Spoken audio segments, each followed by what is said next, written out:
Where is Dr. Maya Williams? She's the only one who can do this.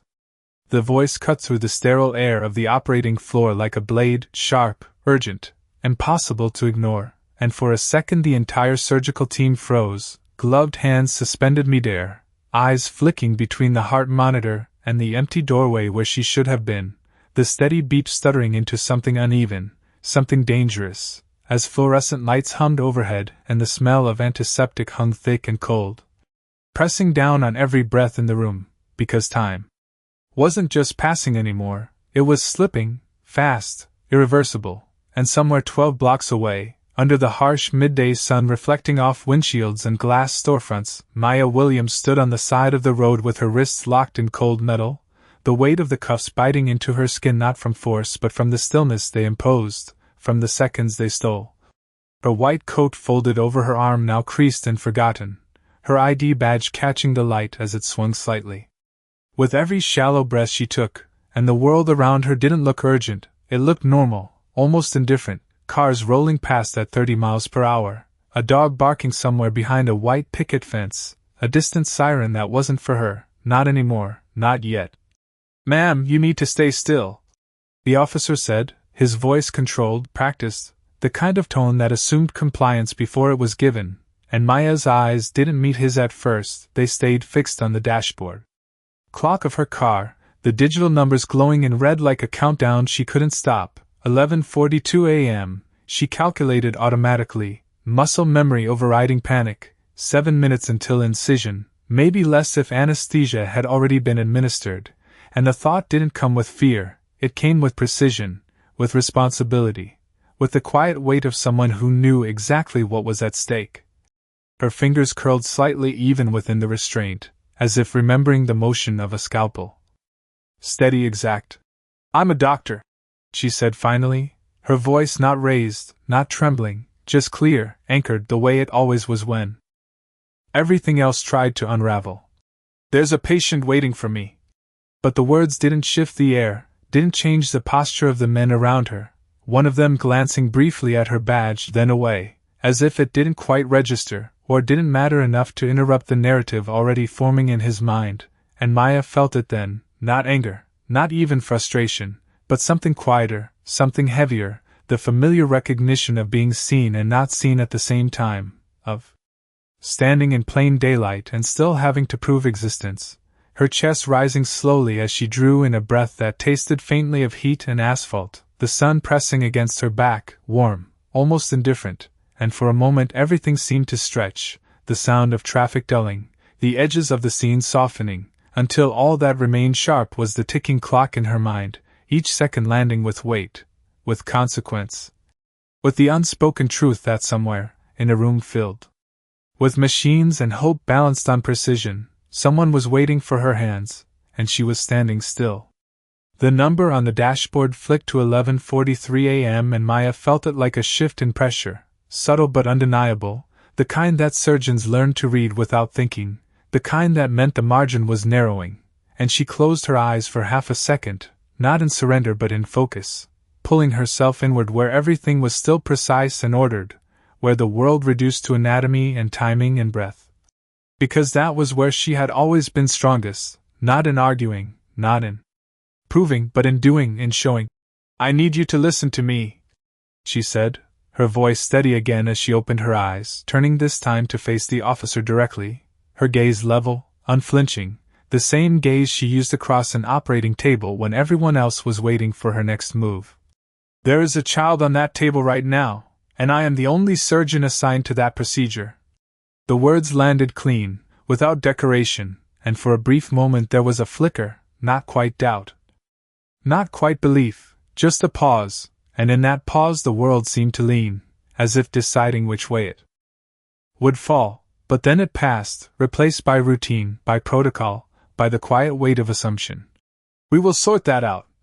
the officer replied, his tone unchanged, his hand resting lightly near his radio, not aggressive, just certain, and certainty, Maya knew, could be more immovable than force. She exhaled slowly, the air warm against her lips, her shoulders staying relaxed even as every second pressed harder against her chest, because panic would not move time forward, panic would not open A door, she had learned that long before this street, long before this moment, in a small apartment where the heat clicked on and off through cold winters, where her mother would sit at the kitchen table long after midnight with bills spread out in quiet rows, and Maya, younger then, would sit across from her with textbooks open, tracing diagrams of the human body under a dim lamp, memorizing not just names but purpose. Not just structure but meaning, because she had decided early that if she was ever going to be seen, truly seen, it would not be through noise, it would be through excellence, through something undeniable, something that could not be dismissed as easily as a glance. And that belief had carried her through years of early mornings and late nights, through lecture halls where she was one of the few who looked like her, through clinical rotations where she learned to speak less and observe more. To let her hands and her results say what words sometimes could not, and now. Those same hands were still, restrained, held inches away from the work they were trained to do, her fingers flexing slightly as if remembering the rhythm of sutures, the careful pressure of closing what had been opened. "Please," she said again, softer this time but no less firm, not a plea for herself but for the unseen space 12 blocks away, for the room filled with light and waiting. "Every minute matters." And somewhere in the distance a siren rose and fell, echoing between buildings, a reminder that urgency existed, that somewhere else someone was moving fast, while here, in the bright ordinary stretch of road, time continued to slip quietly through their hands. The radio on the officer's shoulder crackled softly, a thin thread of static cutting through the heat, and for a moment no one moved, not Maya, not the 2 officers standing beside her, not even the cars rolling past as if the street itself had slowed to listen. "Unit 12 confirms status on roadside detainment." The voice came through, calm, distant, procedural, and Officer Daniel Brooks reached up, pressing the button with practiced ease, his posture straight, controlled. "Routine stop possible. Identification issue," he replied, his tone measured, the kind that reduced complexity into something manageable, something simple, and Maya felt that reduction settle over her like a weight, not heavy but persistent, the way labels could flatten a person into something easier to dismiss, her eyes shifting briefly to his name tag, reading it once, quietly, as if anchoring the moment to something real, something human, Daniel Brooks. And she wondered if he knew what his voice sounded like from the outside, how certain it was, how final, as if the story had already been decided before all the facts had arrived. The radio hissed again, a pause stretching just long enough to feel intentional, and then, "Be advised, hospital dispatch has reported delay on emergency surgical staff. Repeat, delay on critical personnel." The words slipped into the space between them, not loud, not urgent, but precise, like a small crack forming in glass, and Brooks' brow tightened slightly, just enough to notice if someone was looking closely, just enough for Maya to see it, because she was trained to see small changes, subtle shifts, the kind that meant something underneath had moved. "That is not related," he said after a second, more to himself than to anyone else, his voice quieter now, as if recalibrating, and Maya did not interrupt, did not push, she simply stood there, breathing evenly, her gaze steady, letting the moment expand on its own, because she understood something he did not yet fully grasp, that truth did not always arrive loudly, sometimes it entered quietly, piece by piece, until it could no longer be ignored. A breeze moved through the street then, light but noticeable, lifting the edge of her coat, carrying with it the faint smell of pavement warming under the sun, and for a second everything felt suspended again, like the moment before a decision was made in an operating room, when everyone looked to her and waited, not for words, but for direction. "Run her ID again," Brooks said finally, the command low but firm, directed at the younger officer beside him, who hesitated for half a beat before nodding, stepping toward the patrol car, the door opening with a soft click that sounded louder than it should have in the quiet that followed. Maya's hands remained still at her sides, the metal cool against her skin, but inside, something had shifted, not hope, not yet, but alignment, the kind that came when the world began to correct itself, slowly, reluctantly, and as the officer typed, the faint tapping of keys blending with the distant hum of the city, Maya lifted her chin just slightly. Her posture unchanged but her presence unmistakable now, no longer just a figure on the roadside, but something clearer, sharper, someone who belonged somewhere else entirely, somewhere that was waiting, and the clock inside her mind kept moving, steady, relentless, each second landing with quiet certainty, not asking for permission, not waiting for anyone to catch up. The soft tapping of keys from inside the patrol car stopped, and the younger officer leaned back slightly, eyes narrowing at the screen as if the information in front of him did not match what he expected to see, the glow from the monitor reflecting faintly across his face, turning his uncertainty into something visible, something real. "Sir?" he called out, not loudly, but with a tone that carried weight, the kind that made Officer Brooks turn immediately, his posture tightening as he stepped closer to the open door, one hand resting on the edge of the frame as he looked in, and for a brief second there was no sound except the distant hum of traffic and the low static still whispering from the radio. Maya watched without moving, her eyes steady, her breathing even, but inside her mind the seconds continued to stack, each one pressing against the next, forming a quiet urgency that did not need to be spoken, because she knew exactly what was happening 12 blocks away. She could see it as clearly as if she were already there, the surgical lights overhead, the patient prepped and waiting, the team exchanging glances that grew sharper with every passing minute, the silent question hanging in the room, "Where is she?" And back on the street Brooks leaned in closer, his eyes scanning the screen, reading once, then again, slower this time, as if the words might rearrange themselves into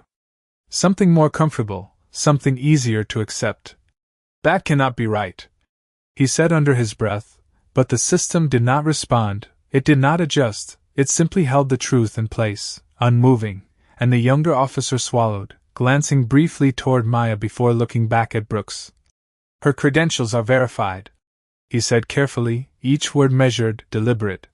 "Medical license active, trauma surgery specialization, hospital clearance confirmed." The information landed between them like a shift in gravity, subtle but undeniable, and Brooks straightened slowly, his gaze lifting from the screen to Maya, seeing her now with new context, new alignment, not just as someone standing on the roadside, but as someone whose absence was being felt somewhere else, somewhere critical, and yet the moment did not resolve immediately, it stretched, suspended between what had already been assumed and what was now being revealed, because changing direction required more than information, it required acknowledgement, and that was not always immediate. Maya met his gaze without challenge, without accusation, just presence, the same calm certainty she carried into every operating room, and for the first time since the stop began, Brooks hesitated, not outwardly, not in a way most would notice, but in the small shift of his shoulders, the slight pause before his next breath, as if something inside him was recalculating. "If what you are saying is true," he began, his voice slower now, less certain than before, and Maya did not let him finish, not by interrupting, but by stepping forward just enough for the sunlight to catch her badge again, the name clear, the title unmistakable. "It is not about what I am saying," she replied, her tone even, grounded. "It is about what is already happening." And the words settled into the space between them, quiet but firm, carrying more weight than any raised voice could, and the radio crackled again, sharper this time, the voice on the other end no longer distant but edged with urgency. "Unit 12, confirm identity immediately, hospital is escalating, repeat, escalating." And something in the air shifted fully then, no longer suspended, no longer uncertain, but moving, finally, toward a truth that could no longer be delayed.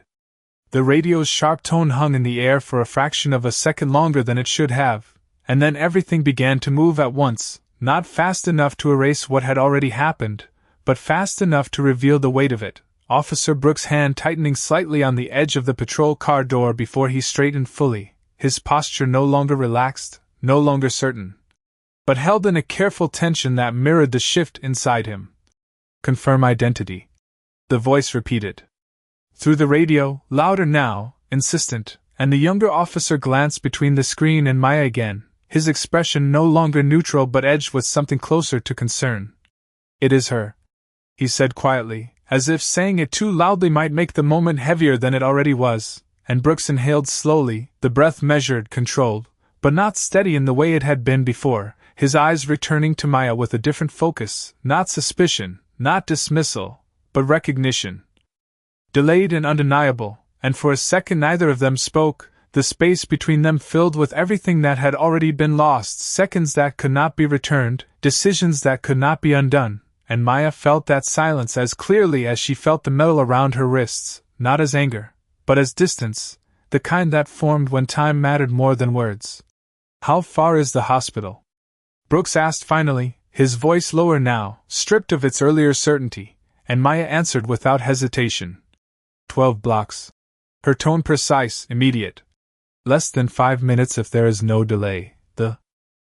emphasis was not on accusation but on reality, on the simple math of time and consequence, and Brooks nodded once, a small motion that carried more weight than any apology could have in that moment, because it acknowledged what had happened without yet having the space to explain it. His hand moved toward the cuffs, hesitating just briefly, not out of doubt, but out of the recognition that this action, this simple reversal,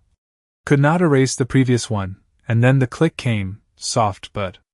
distinct, as the pressure released, the metal falling away from Maya's wrists, leaving behind nothing visible but everything felt. She did not rub her skin, did not step back, she simply moved forward, immediately, purposefully, reaching for her coat, for her keys, for the continuation of something that had never truly paused inside her. "We will escort you," Brooks said quickly, stepping aside, his voice now carrying urgency, not authority, and Maya gave a brief nod, already turning toward her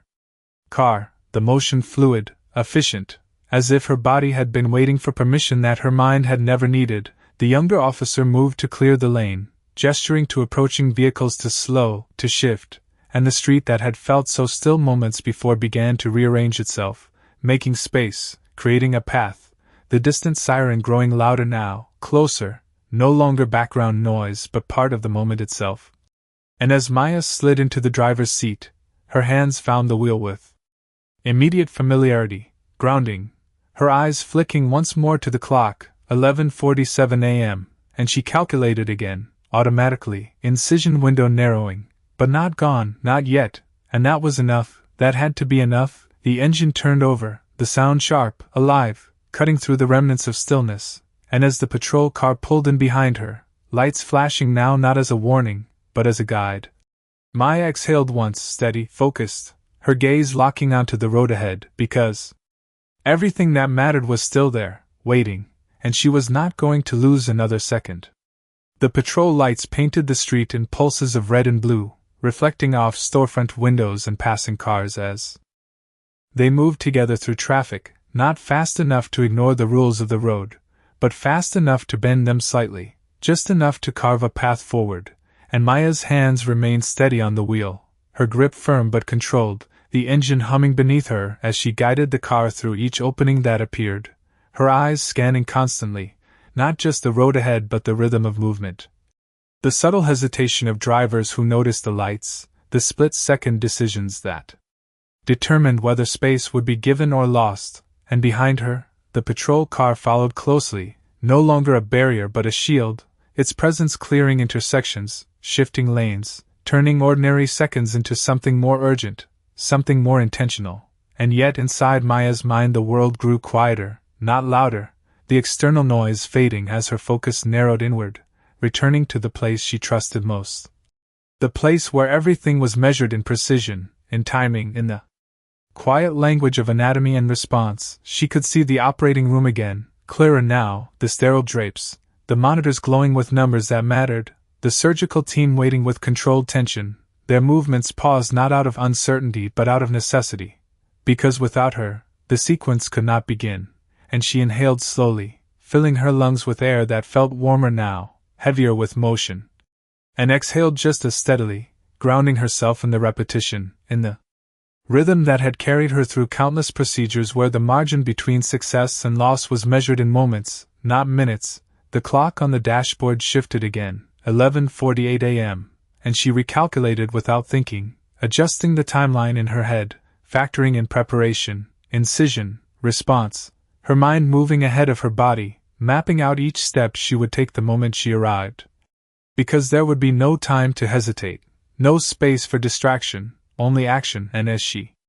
Approached the next intersection, the patrol car surged slightly ahead, blocking cross traffic just long enough for her to pass, the officer stepping out briefly to signal, his movements quick, efficient, and for a fraction of a second their eyes met through the windshield, not in conversation, not in apology, but in understanding, a silent acknowledgement of what this moment required now, not what had happened before, and Maya did not slow, did not waver, her foot pressing the accelerator just enough to carry her through, the city unfolding in front of her in familiar patterns. Buildings rising and falling in her peripheral vision, the hospital now only a few blocks away, its structure already visible in the distance, glass catching the midday light, a place that held both urgency and purpose, and as she drew closer, the world seemed to sharpen again, every detail more defined, the entrance doors, the waiting vehicles, the figures moving quickly near the curb, and inside her, the stillness remained, not empty, but full, filled with everything she had trained for. Everything she had carried through years of effort and doubt and quiet determination, and as the final turn approached, she tightened her grip on the wheel just slightly, not from fear, but from readiness, because the moment she had been held away from was now directly in front of her, and she was not going to miss it. The hospital entrance rose ahead in sharp clarity, glass doors sliding open and closed in quick succession as staff moved in and out with controlled urgency, and the moment Maya's car came to a stop near the curb, everything shifted again, not into chaos, but into motion with purpose, her door opening before the engine fully settled, her feet hitting the pavement already moving. Already aligned with the path she had been tracing in her mind since the first second she was delayed, voices called out as she approached, not questions, not confusion, but recognition. "Dr. Williams," a nurse said, relief threading through the words as she stepped aside to clear the way, and Maya did not slow, did not respond with anything more than a brief nod, her focus already ahead, already inside, the automatic doors parting as she crossed the threshold, the cool air inside washing over her skin, carrying the sterile scent that marked a place where time was measured differently, where every second had weight, and behind her the patrol car came to a stop, Officer Brooks stepping out, his gaze following her as she disappeared into the building, his posture still, grounded in a moment that had not fully settled inside him yet, because what had seemed certain minutes ago now stood in contrast to what he was witnessing, the quiet efficiency, the immediate acknowledgement, the absence of doubt in every person who saw her pass. And inside, Maya moved through the hallway with precision. Her pace fast but controlled, her steps echoing softly against polished floors, staff parting instinctively, guided not by command but by understanding, because they knew what she represented in this moment, not just a surgeon, but the difference between delay and action, between uncertainty and intervention, and as she reached the scrub room, her hands moved automatically, washing, preparing. The ritual grounding her fully into the space she belonged, the world outside falling away completely. Now, replaced by the steady rhythm of water, the sterile hum of the environment, the controlled breathing that anchored her focus, and in the operating room beyond, the team stood ready, eyes turning as the door opened, tension shifting instantly into alignment, because she was there now, the missing piece restored, the sequence ready to begin, and for a brief second, just before she stepped fully inside, Maya paused. Not out of hesitation, but to center, to gather every fragment of the time that had been lost and reshape it into what still remained possible, her shoulders settling, her breath steady, her mind clear, and then she moved forward, crossing into the room where everything narrowed again to purpose, to precision, to the quiet, undeniable truth that despite everything that had tried to stop her, she had arrived exactly where she was needed.